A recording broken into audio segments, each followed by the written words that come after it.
Welcome to the Hey Docs podcast with your host, Jill Allen. Today, I am joined by Megan Wyrick from the Wyrick Outlook, who works closely with orthodontic practices to bring clarity and structure to one of the most confusing areas of practice management, insurance. New orthodontists often assume insurance will guide decisions, protect revenue, or simplify case acceptance. But that mindset can quietly cost practices time, money, and momentum. In this episode, we're breaking down the most common insurance mistakes new orthos make and how to set up your team for smarter, more confident conversations. So let's take a look. This episode was brought to you by ADEC.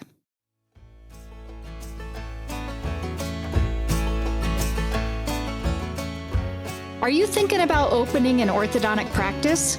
I know, it's a big decision, but saving 25% on the ADEC equipment you need to get started, that's an easy one. Because ADEC has a special program called Smart Start, designed to help you launch your first practice. You get up to 25% off your ADEC orthodontic equipment and furniture. You also get complimentary services to help you run and grow your business. And my favorite part, access to the Smart Start pricing for 2 whole years after you open your doors. That gives you flexibility to add more chairs as your cash flow grows. It's pretty smart. As an orthodontist, you care about getting all the little details right, and ADEC really got it right with this program. So if starting off with a big savings on ADEC equipment sounds good to you, the ADEC Smart Start is definitely worth a closer look. Just follow the link in the show notes to learn more.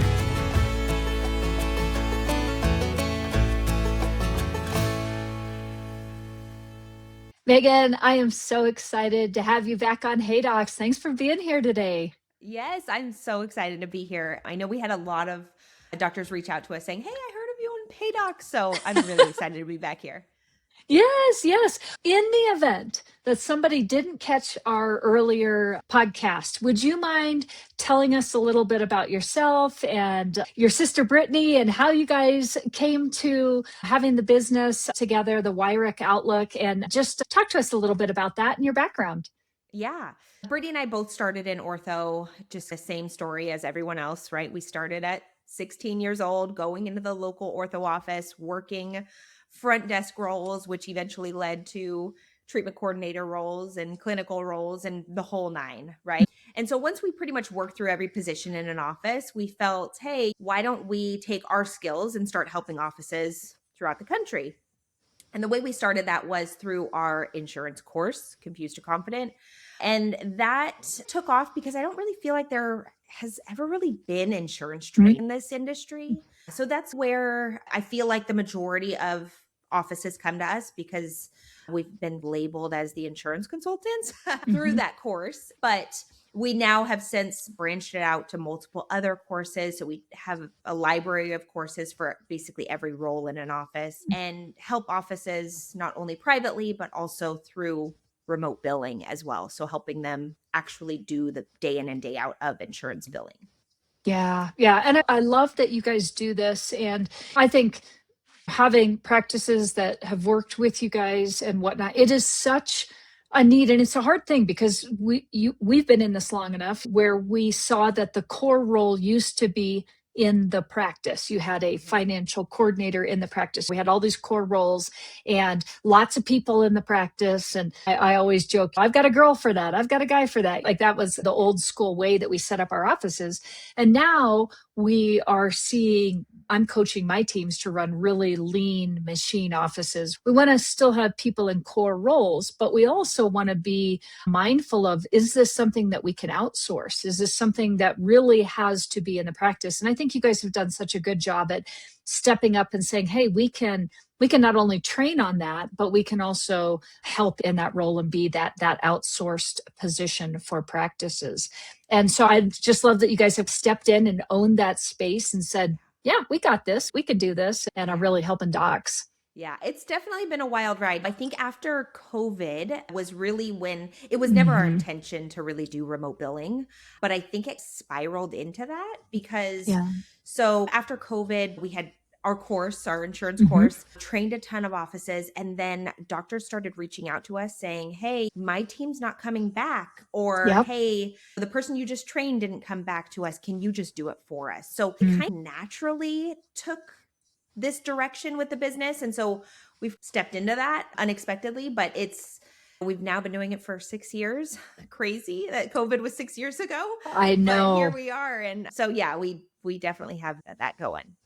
Yeah, that's great. So I would love to today, I'd love to talk a little bit about the insurance side of it because as you said, we help train offices on it as well when we're working with our startups. But our goal is to train the fundamentals and the basics and just get them off the ground and running. But it's a different animal as a practice gets going along and they have more and more AR and just more exposure to more insurances and all of that.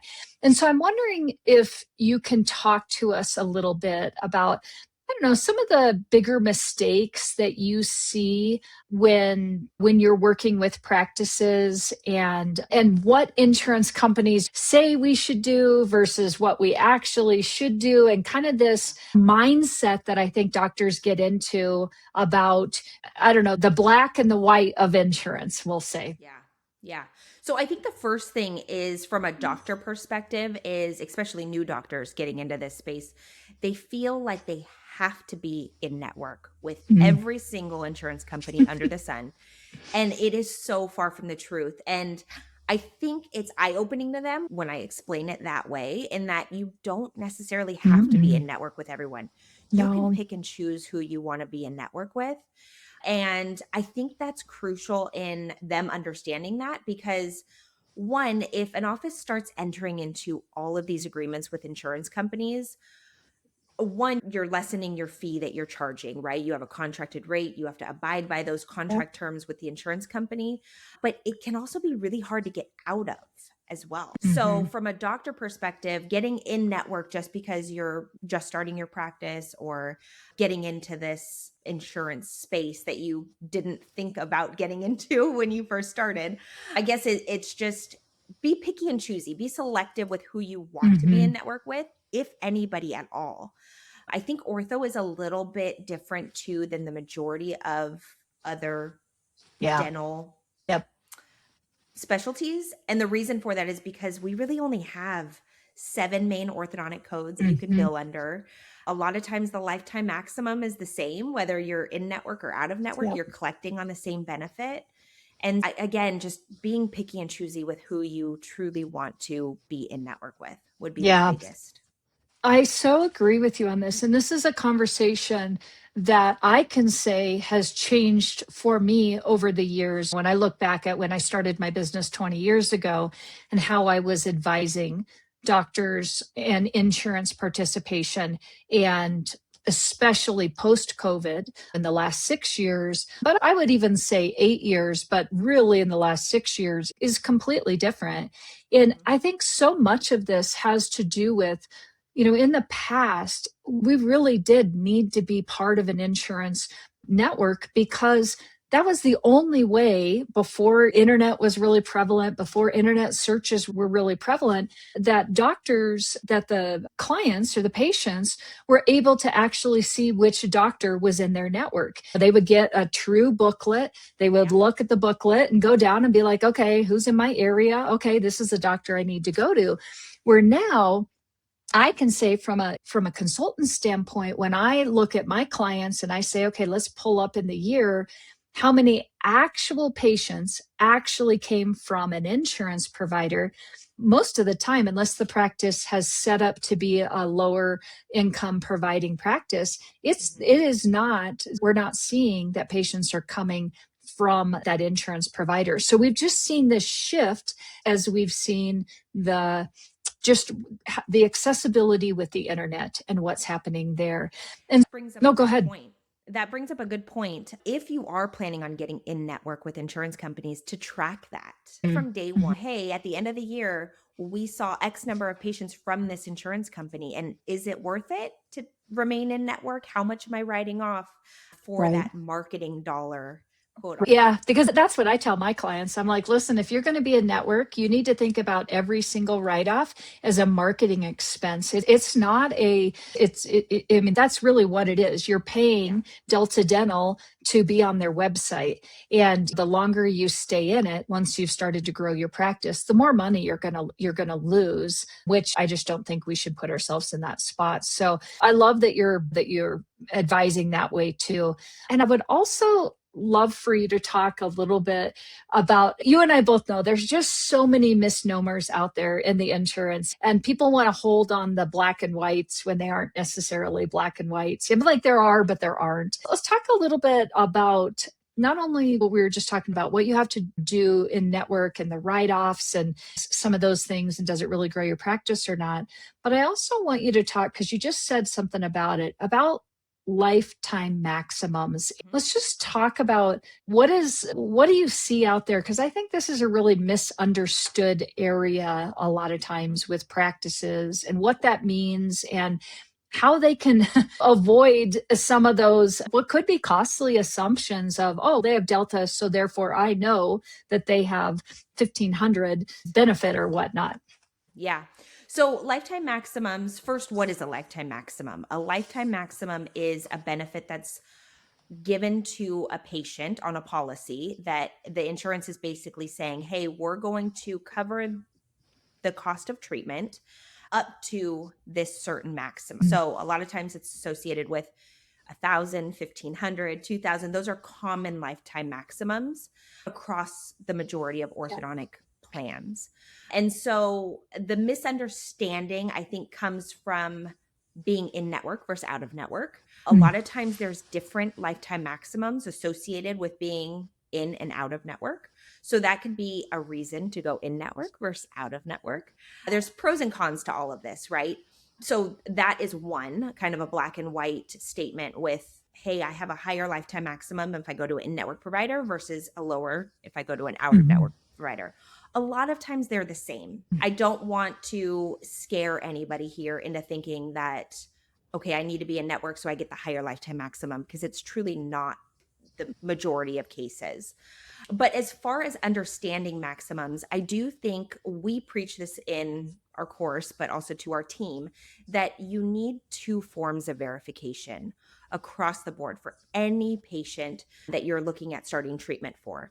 And what those two forms of verification include is, one, a phone call to the insurance company and physically writing down exactly all the ins and outs of their policy, but then also getting some sort of fax back or online benefit to be able to cross-reference. There's so many times that I feel like offices will rely on one or the other, whether it's a phone verification or a fax verification, and it's incorrect information.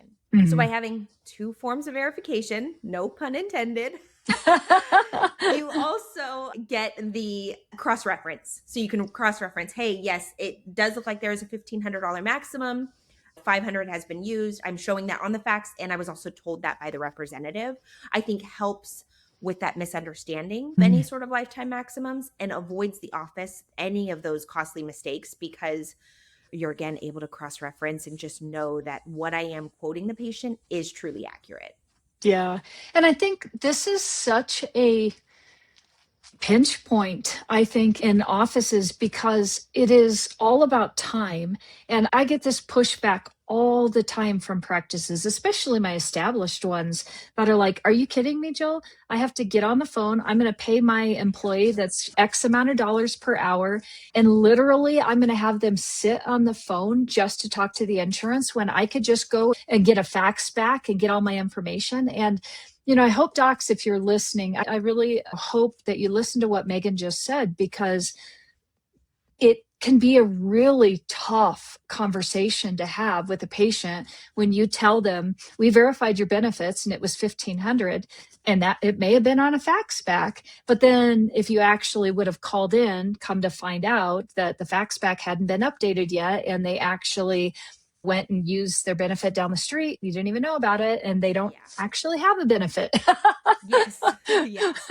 Or it's a new year and the benefit from 2 months ago is no longer valid, and now they no longer have ortho coverage. So Yeah. we also preach on making sure that verifications are done within a 30-day window. of That's anybody great. starting treatment, because it's constantly changed. Hmm. Insurances are in the business of protecting their cash flow. They don't want to pay it Hmm. out. And the more they don't have to pay on these claims, the better for them. Yeah, yeah. And it just takes me into a spiral a little bit, and maybe we can talk about it. But I also think that there are just so many things on the facts back that we just don't know without asking questions. What's their policy on double coverage? What's their like age? Yeah. Sometimes it's on the facts back, but other times it's not. And if you are not calling, there's just no way that you're going to get all the information that you need. And it's such a conundrum. Yeah, it is. It is. Because, like you said earlier, you don't want to pay a top dollar financial coordinator or front office coordinator even to sit on hold with Mhm. these insurance companies. But I promise you it's worth its weight in gold if you do, because again, you're not going to be going back to patients and having that difficult conversations that you need to have with patients when the benefit wasn't what you said initially. We also see a lot of offices try to go back and submit disputes or appeals on that if a benefit was, the facts showed a certain benefit, but again, they state on these fax faxes that it's not a guarantee of coverage. And so there's really not any weight to any of those appeals. So unless you're doing it right from the beginning, it can be costly for Yeah. practices. Yeah, for sure. And I think the nice thing, and tell me if you guys see this too, the nice thing, at least about calling, is if you grab the name of who you're talking with, those calls are recorded. So if somebody is telling you the wrong information and you know who it was when you called, you're going to have a much better chance at, we Fighting still it. aren't, Yes. at fighting it. You still may not win it, but you're going to have a much better chance just because it's recorded and you're actually talking to somebody. Correct. So Yes. I'm curious now that we've talked about that, and you touched on this just a minute ago, but I want to talk about the impacts of poor insurance billing and timing. And if we don't, we may call and get the benefits and then we sit on billing the insurance, and or we miss it somehow.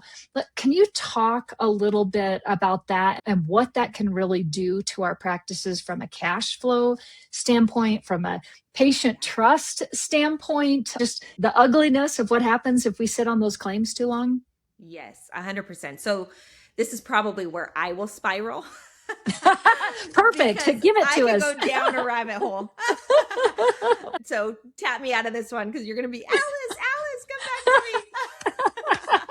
me. Yes, as far as it being such a time sensitive thing in order to do. One, we have the verification. Like I said, that's the foundation of being able to accurately quote benefits, do all of that.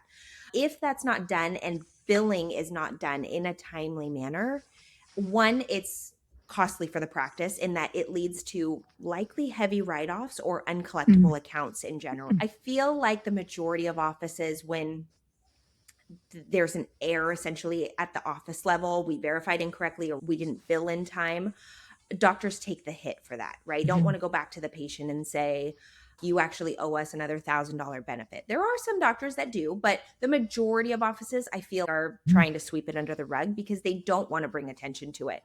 So definitely heavy write-offs there. If you're an office that says, look, I don't want to involve the patient, it was our mistake, I'm going to write it off. Or uncollectible accounts. And the reason for that is because if you're not billing in time, and these time parameters of when a patient starts treatment and when the insurance company needs to receive a claim are getting tighter and tighter, can lead to uncollectible accounts. So if they're not receiving the claim, just because you sent it doesn't mean that they received it. If they're not receiving those claims, they're not paying on those claims. And as more and more time goes by, essentially leads to that timely filing limit and then uncollectible accounts. So there's definitely that. It also leads to frustrated patients, frustrated team members, because they're having to hunt down these claims that Yeah. they know that they're not going to be able to collect on. Frustrated patients because why didn't you bill my insurance in time? Again, we're going down this rabbit hole of it just snowballs from here. Then it ends up hurting the reputation of the practice because, hey, you didn't bill my insurance in time. You told me I was getting this benefit. Now we're not. You name it, we've seen it Yeah. happen. So I definitely think there needs to be a system and protocol in place as far as we properly verified, we properly submitted the claim, as well as following up to make sure that claim was received. And that's something that we go over heavily in our course, where there is, within 2 weeks of submitting the claim, we want you on the phone calling insurance companies, making sure they receive the claim. Not that they've paid out on it, but just that, hey, you've received it, it's in your hands, and now I'm not going to be hit with that timely filing limit. Yeah. Yeah, for sure. And now, a word from the sponsors who make this podcast possible.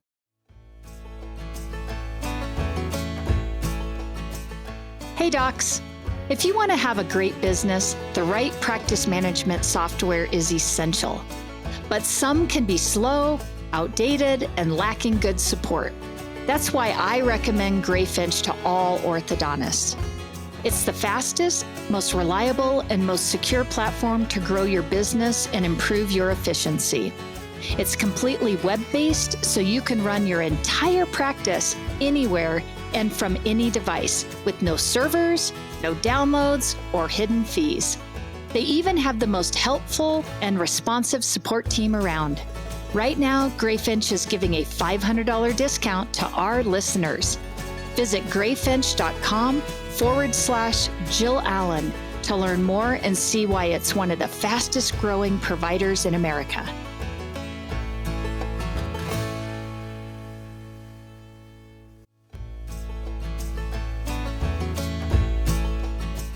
Hey docs, let's talk about Smile Suite, because it's not just another scheduling system.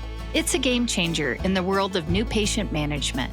And as a proud Smile Suite partner, I've witnessed the incredible impact it has on practices of all sizes. Smile Suite means your new patient calls and web leads are expertly handled 7 days a week, even during nights and weekends. And they offer top-notch customizable presentation software and seamless post-consultation follow-up. It's like having a secret weapon for your practice's success. Curious? Dive into the revolution at getsmilesuite.com. And don't forget to mention Hey Docs to unlock some extra goodies. Elevate your practice with Smile Suite, because every smile deserves a suite of excellence. And again, this is the conundrum, right? Because docs, again, it's, do I really want to be paying somebody to do this? But on the other hand, if you're not paying attention to this and you don't have systems in place, it isn't just about get the claim out and then it's a wing and a prayer, whether we get a payment or not. And I see this so many times where, offices will say, they said they pay us quarterly. So until it's a quarter past, a quarter has gone by, it won't even trigger me that I've got a claim that it hasn't paid on its initial payment or whatnot. As is what you just said, that's too long. And if we are not paying attention to these things, and it's like the devil is in the details with so much of this. And once insurance gets settled in and we know everything is working, it's usually pretty good. We still got to watch, but boy, there's a lot of legwork on the front end that we really have to do to make sure that it's done right. Or ultimately, it's the practice that pays for it. To your point, most doctors I know it's easier to take the hit than get a bad review. Like, what's going to hurt you more? Probably a bad review. One thing I also want to mention, it's not just the claim. So we're seeing now insurance companies, like the timelines are getting tighter, right? So instead of it being 18 months or a year timely limits, they're scaling back to 6 months. I've even seen a quarter be that Oh, timely wow. limit. But what I will say is it's not just receiving the claim. If they come back and ask for information, which is they're notorious for doing, hey, you didn't put the initial fee on the claim, Yeah. they're going to deny it, right? And so if they're asking for information, there's also a timely filing on those sorts of requests as well. So don't just think that, hey, they received the claim, I have all day to submit whatever requested information they have, because again, they're getting more and more strict with these rules. And so submitting any requested information to them is crucial as well. Yeah, that's great. That got me thinking a little bit because we're seeing now with a lot of the operating systems that we've got like dental exchange, we've got these cloud portals that allow us to, instead of old school snail mail where we're printing it, sending it in the mail, we can now send it through a cloud system that will get it right to the insurance companies. Do you feel like that is helping us in the offices? Would you give any cautionary tales of warning about just assuming that everything is good there too? Can you Yeah. talk a little bit about that? So I would say it's pick your poison. I would lean heavily on those digital portals for like initial claims. Okay. But Mhm. anything like work in progress claims or like when treatment insurance has changed mid treatment, that's what a work in progress claim stands for. Or anytime that they're requesting additional information, I always mail those snail mail. Mhm. And I feel like I just have better luck with them receiving the documents. I know these portals preach that, oh, send us the attachments online, but I haven't seen them work, just like I haven't seen their verifications be up to par. Yeah. That we still have to do things kind of old school in this insurance world until insurance companies get with this AI and all this digital workflow that they're not on the normal. They're not on the norm with the rest of us, I should say. Yeah. And honestly, this is just Jill Allen saying this, but I think they have no drive to be on that either because the harder it is for us to do what we need to do, the longer they get to pay or might not even have to pay. And so I think it really is a little bit of a game that we just have to know. It's just like when you become an orthodontist, you know that no matter how good you are, you're going to deal with broken brackets. When we're dealing with insurance, no matter how good you think it is, there's going to be a company that throws you a curveball. There's going to be things that come up that you're just going to have to do the hard work Yeah. Yes. with 100%. with the insurances. So that kind of leads me to I've had a lot of docs that are being, I'm going to say, allowing insurance to dictate their case acceptance. And I'm wondering if you can talk a little bit about that and how that can hurt us in the long run, what you're seeing there, and how you can just talk to us a little bit about what you're seeing there and the Yeah. implications on that. Yeah. So there's a few things to this, and I feel like we've already touched on a little bit of this. Insurance companies are a business. They're designed to protect their income, right? And so by paying out to providers as much as it's due to the patient, it's a benefit to the patient, they want to avoid that at all cost. So the harder they can make it for us, the better in protecting their profits. So Yeah. we know that as far as another reason, it definitely undermines the doctor's authority by allowing insurance companies to dictate what it is that we're actually the treatment plan that we're recommending, right? Yes. So we definitely don't want to do that. Dictating the doctor's authority and trust, patients start to believe that, hey, my insurance covers it. So they're the ones that are essentially running the game. They know what's in my best interest when that, again, is so far from the truth. So we want to definitely take ownership of that and say, hey, this is what we recommend. And your insurance may contribute to this, as opposed to saying, hey, let me see what your insurance is going to cover on this. Okay. Because that puts the insurance company in the driver's seat as opposed to building up the doctor. Can you, because I think this is such a good point, and because this is the area that you live in, can you give us an example of how a doctor might change their treatment plan being driven by insurance versus not? If you Yeah. can you give us that example of what that would look like? So I think the majority of times when we see this in practices, it's with practices that are heavily in network. And the Mhm. reason for that is because they have a contracted rate that they need to abide by. For example, patients that I guess the typical practice, right? When you're presenting treatment, you would say, okay, here's your aligner option and here's your braces option if a Mhm. patient's recommended both options. Now, if an office is heavily in network with insurance company, they might remove the aligner option and just do the braces option, right? Yep. Thinking that's the most cost effective when again, there's other ways to know if aligner options are cost effective in chair time and all of that, right? I guess that would be a great example in an insurance company saying, hey, we're not going to allow you to upcharge for things like aligner treatments or ceramic brackets or those sorts of things. And so those modalities now come off the recommendation, and it's just, hey, here's your metal bracket treatment that we're recommending. It really boils down to, again, being in network versus out of network.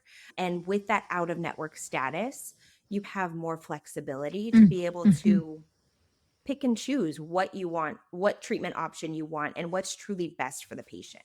Yeah, I thank you for that analogy too, because that is such a common one that we see in it. That really, we really saw that really heavily when aligners were coming onto the market, and doctors are saying, wait a minute here, I've got to take that lab fee hit. Yeah. Because I'm in network, maybe I don't want to even talk about that. Now, we won't get into this too much because I think they can find out more about this with you, and everybody's got some different ideas on this, but we do know that there are ways that we can pass fees on to patients, but it has to be very transparent, and they have to agree to the fees that are being passed on to them. It can't be just hidden in things. And I would encourage anybody who's listening to me and Megan talk here, if you've got questions about that, reach out to Megan, reach out to me. We can talk about that a little bit more. But it has to be very methodical, and we have to be very transparent with what we're doing. And I think in the past, I think there were times where people weren't as transparent as they should have been, and then it came back to bite them in the booty if the insurance got involved with that. Yes, 100%. Yeah. So let's talk about, because I think this has just been just so good, all of these little pearls that you've been talking to us about. But let's talk about the team and just the ownership of the insurance role in the team. And I think sometimes a lot of offices feel like, oh, it's just one person's job, and everything is weighted on them. And I want you to talk about, although it can be good to have cross training, and either it's one person's role or it's everybody's role, which we tend to see a lot of. Let's talk a little bit about that true, I call it accountability. Ultimately, somebody has to be accountable for the systems that we are working on. And I'm wondering if you can talk about that a little bit, like good practices versus bad practices in that sharing of job duties, or even just the siloed effect of one person that's completely accountable and responsible, but then what happens when they go on vacation or they're out sick? Or exactly.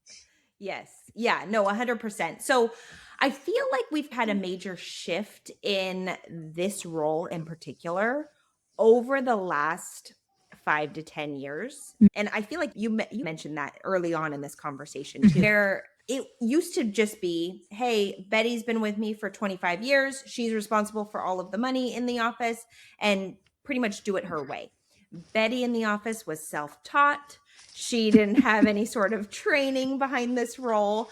And so in the last 5 years, I feel like there's definitely been more training and accountability. That one can help you now expand Betty to be multiple people in the practice. Now, I do still like having one person, essentially, this is their job, this is their day in and day out, but other people can help fill in. And other ways that team members can fill in is helping with insurance verifications. Super easy to do. You generally have a form in the office, you're filling in, the insurance company's rattling off the details to you. So very easy to do that sort of position. Posting payments, again, another very simple task. And maybe Betty's just responsible for, hey, I'm following up on the claims and the AR and so on.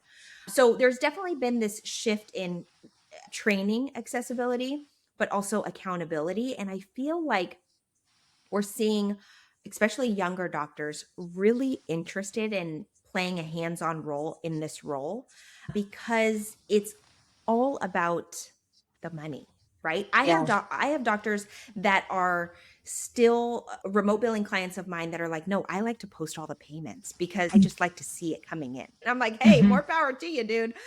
It definitely happens. And I think that it's been so crucial because we have as an industry been so focused on production. Let's increase production. But you can increase production all you want. And unless you're collecting Right, on right. those funds, it really doesn't mean anything. I don't want to downplay that because production is crucial, super Mhm. important. But again, you have to have somebody in this role that knows what Yeah. they're doing. And so I would say to leave this with doctors, if you're going to take away something today, go back to your in office financial coordinator and ask him or her what tasks they're responsible for, what the current health of your practice is. Hey, how much am I delinquent on my account? What's my Mhm. delinquency percentage rate?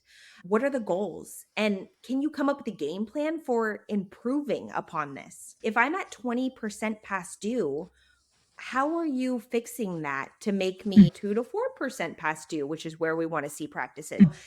If that person in that role can't give you those answers, then we definitely need to dive into that role a little bit deeper and understand, hey, where do you Yeah. currently stand and what is the game plan at bringing in Mhm. those funds? Because 20% now is going to turn into 40%, it's going to turn into Yep. 60%, and it will start spiraling quickly, in which case, like we mentioned earlier, will eventually become uncollectible with timely Yeah. filing limits. Yeah, So, yeah, yeah, for sure. And I love that you've brought that up because that is every point that you just made is right on. If you don't have an understanding, and I think this is the easiest trap for more established doctors to get into is the cash is coming in and you're just thinking everybody's doing their job and everything is good, and everything is good until we have a turn in the economy, until we have a bad year where cash flow doesn't, like, we didn't produce as much in the previous year. And now we really realize how important it was in the last 2 years to be collecting that money. And gosh, all of a sudden now we don't have that money to collect. So yeah. I love what you're saying there. And it's this balance that we walk as business owners, right? Where we can't be Superman or Superwoman. We can't do everything in our practice, but we have to be able to give that to somebody else, but then we still have to have that higher level of we're watching what's going on. And I think to your point about a lot of younger doctors, because I see this with mine too, I think there has been for a lot of our previous generation of doctors such a hands-off approach that what I'm seeing is a lot of my younger doctors are like, I never want to be in a position where I don't know what's happening in my own practice. I may not be as quick or I may not be able to do it, but I have an understanding of how insurance is billed and what timely filing is and what this, that, or the other. Because ultimately, it directly affects the doctor if that money isn't coming in the long run. It affects you and how much you're gonna actually write off or how much you're actually going to bring home into your own person. So I love this. I know you and I could just talk and talk, and I get pretty interested, even though this is one of the core areas that we work on when we're setting up a startup practice or we're working with practices. But I can geek out over all of this because it's such a fun area and a horrible area all in the same thing. Kind of like a puzzle. Is Fit it together is perfectly. yes, yes, and you've got to be on your toes, like strategery, like you've always got to be thinking about it because doggone it, one company doesn't do it like another. I So know. Megan, if somebody wants to get a hold of you guys, if they want to reach out and they're like, hey, I've had a team member turnover and I would love to just have them get some online training, or you know what, I'm just tired of dealing with finances in my office and I just want somebody to help bill, what's going to be the best way that they can reach out to you, that they can maybe just ask you some questions, pick your brain, and determine if you're the right fit for them? Yeah. So the best place would be our website, thewyrickoutlook.com. Wyrick is spelled WYRICK, or email info@thewyrickoutlook.com. Perfect. Awesome. If you remember this from before, you know how I like to finish up Hey Docs. I like to do a quick little speed round. Are you ready to Okay. finish this up with the speed round? Oh, God. We'll see. We got this. We got this. Okay. All right. What is your go to strategy for getting unstuck when you're facing a tough problem? Ooh, getting unstuck. Oh, say coming back to it. taking a break, just Mm-hmm. shutting it off, coming back to it, trying to go at least for 30 minutes, either on a walk or do something else, the dishes, start a load of Yeah. laundry, do whatever it is, and then come back to it. Oh, I love that. All right, here's another one. What Okay. is one piece of advice you wish you had followed earlier in your career? Ooh, here I would say you don't have to say yes to everything. So just Mm. because you can doesn't mean that you should. Oh, that's a good one. I love that. I need to write that one down. And then here's just a fun one. Last one. What Okay. is one business idea you've seen recently that you wish you had thought of? Oh gosh. There's so many. I am like a big Shark Tank lover. So anything on Shark Tank, I'm like, I thought of that 3 years ago. But I would say, I feel like we talked on this earlier before the podcast where I had a big gap in kids. So I have a Hmm. 16-year-old and I have a 1-year-old. And so any of these new baby gadgets coming out, oh, it makes my life 10 times easier. And I just feel like I mentioned, if I had all of this stuff 10 years ago, 15 years ago now, I would have had 15 kids. Yeah, exactly. Yes, we were talking about that. And I look at that too, and I'm like, man, and I'm a lot farther away from kids than you are. And I'm like, boy, if I would have had this Yeah. 30 plus years ago, I would have been amazing. So I It's love that. phenomenal. Well, Megan, as always, you're just such a wealth of knowledge. And I just appreciate you taking the time to be on Hey Docs and just giving us some of those little pearls today. Thank you Yes. for that. Yes. Thank you for having me. It was fun. Yep. All right. Till next time. Okay. Okay. Bye.